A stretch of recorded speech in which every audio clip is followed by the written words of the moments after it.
the San Felipe 250. It is the first of the Baja Score International Racing Series. We're going to be talking a little bit about this race and the whole series itself.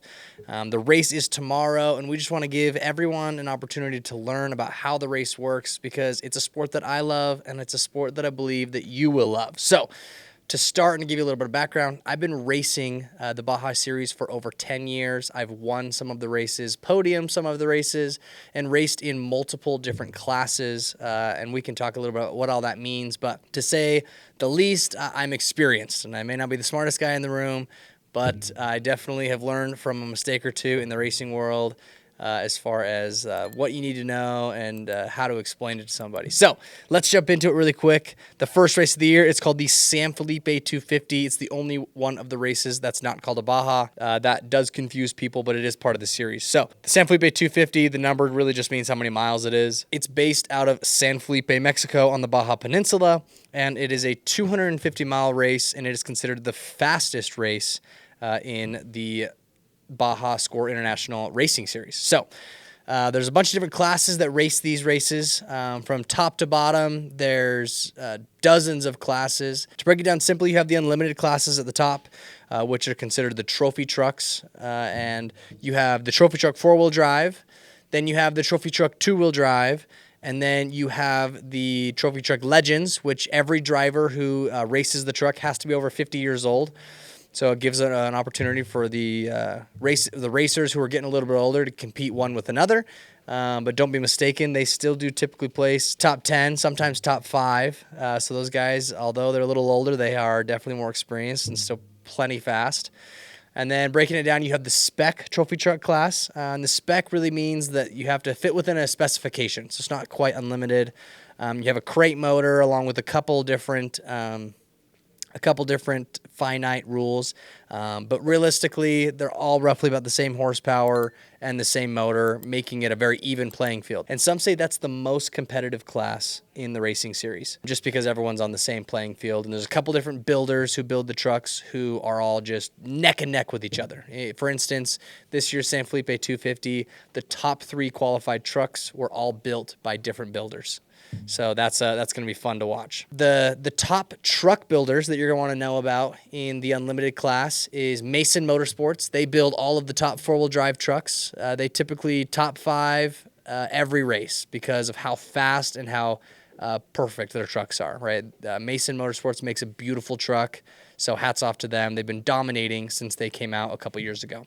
The other trucks that are super competitive, the Geyser four-wheel drive truck just qualified 6th by the famous driver Robbie Gordon.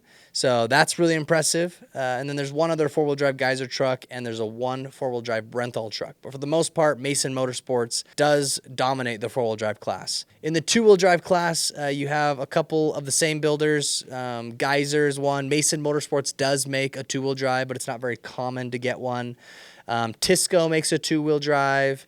There's a couple different builders out there for that. And then there's Brenthal makes a two-wheel drive as well, and Turbo Herps or 19 Industries makes a two-wheel drive. So there's more on top of that, but those are the ones that I just have off the top of my head. In the spec trophy truck class, the builders, the top 3 are, you have Tisco, then Brenthal, and then 19 Industries.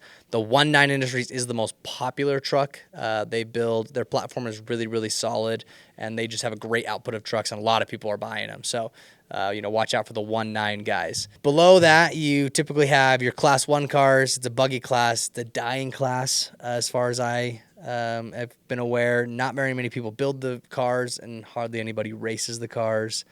Then below that, you have the UTVs. And the UTV class is also another one that's kind of a competitor for the most competitive class. It's really your Can-Ams, your Polarises, Honda even races. Every now and then we see a Cowie, which is always fun to see the other manufacturers come down here. But these guys really go head-to-head. Right now, Polaris, they have a factory team that's been absolutely dominating everybody.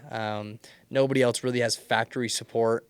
And so, the factory team has come in and paid the most money and created the best program and has been sweeping the podium everywhere. But a lot of it, I believe, is R&D for, their manufacturing from day to day. So Polaris does make a wonderful car. So does Can-Am. And, racing in the Baja is probably the perfect place for R&D, right? What's going to break? What's going to work?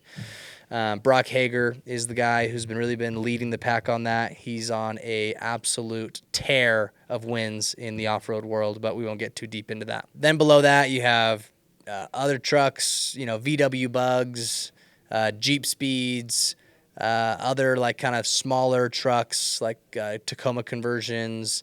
Those classes are nowhere near as popular, but definitely worth mentioning. And then obviously you have your bikes and your quads. The cool part about all these races is that everybody races the same course. The first trucks that go off the line, they typically have a minute gap in between them, and then everyone else behind, they do a 30-second gap. And so while you are racing against one another, at the end of the day, you're racing against the clock. So your time starts at the starting line and obviously ends at the finish line, and it's really who can do that the fastest. The benefit of qualifying first in the four-wheel drive trophy truck class is that you get to start out front and you never have to deal with any dust. So the biggest battle in the off-road racing world is dealing with the dust. There's nothing more dangerous than going 100 miles an hour and not being able to see 5 feet in front of you.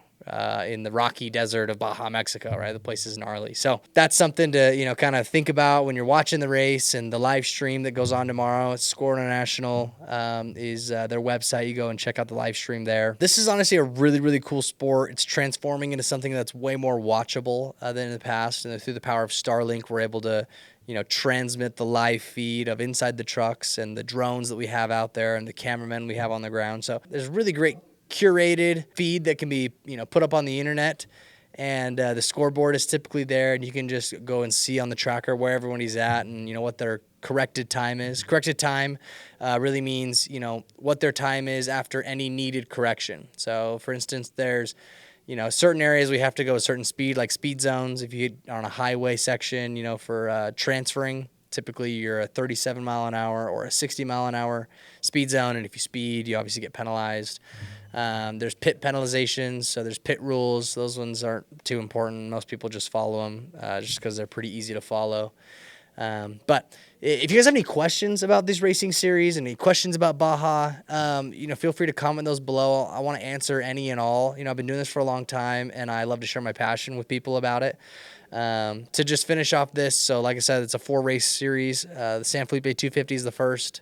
Then you have the Baja 500. Then you have the Baja 400. And then in November, at the end of the year, you have the Baja 1000, which is the staple, right, or the golden boy race of the year.